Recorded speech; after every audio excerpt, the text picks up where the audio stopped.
nin yaa maalin aroos nagala qayb galay waa nin professor ah oo gaal cadaan Mareykan ah wiil uu dhalay oo muslimiin baa gabar Soomaali ah aroosay marka maalintiiba aroos kale isku fahmi waa uu xanaaqay uu nala dagaalamay uu nacay xataa xafada dhexdeedii dadkaan saan waaye dad Afrikaan oo madow oo saan ah wiilkiisiibu wuxuu isku day gabadha inuu diido laakiin wiil gabadhi waa lagu meheriyay markii dambe finally waa process dheer kadib habeenkii baa masaajidka la yiri maalintii inta lagu kaltay habeenkii baa masaajidka la keenay si gabadhi loogu meheriyo ana gabadha ku meheriyay markuu masaajidka soo galay kursi baa gadaal loo dhigay ninka aaraturka iyo kibirka iyo xanaaqa ka muuqda wad yaabaysa kursi buu ku fariistay salaada cishaa la gaar salaada cishaa tujiyay salaada markii laga baxay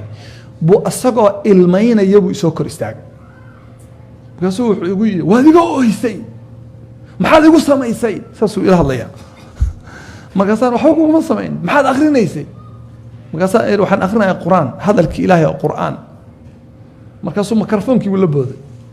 dad badan baa masaajidka ku tukanaya markaasuu wuxuu yiri aniga waxaan idin weydiinayaa horta wixii maanta dhawaa idin xanaaqsanaa laakiin markaan wajigiina arkay iyo waxaad akrinayseen iyo saad u nooshihiin buu yiri hadda waan idin jeclaaday wuxuu banaanka markaan soo degayay oo masaajidka soo galayay waxaan arkaa buu yiri maamo maxaadara jirtay masaajidka ka jirtay habeenkaas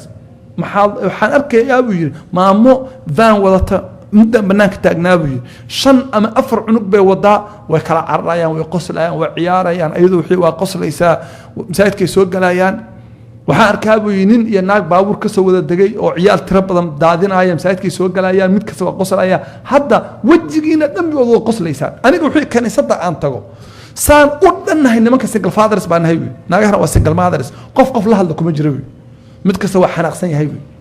marka aniga waxa idin weydiinayaa sirta noloshaad fahanteena waxa habiga idin ka dhigay ayna idin lacag haysanin oo qaxooti tihiin waxaas ku dhaganaada buu yiri waxaad ku nooshihiin saacado run ah ba ku nooshiin annaga lacag haysano buu yiri qof la hadla kaniisadeeda kuma jiro qof raxsan ma arka buu wajigiis mid kasta buu waxaan aqoon dhinac buu jeeda fiiri waa basiid qofkaas waa saciid soma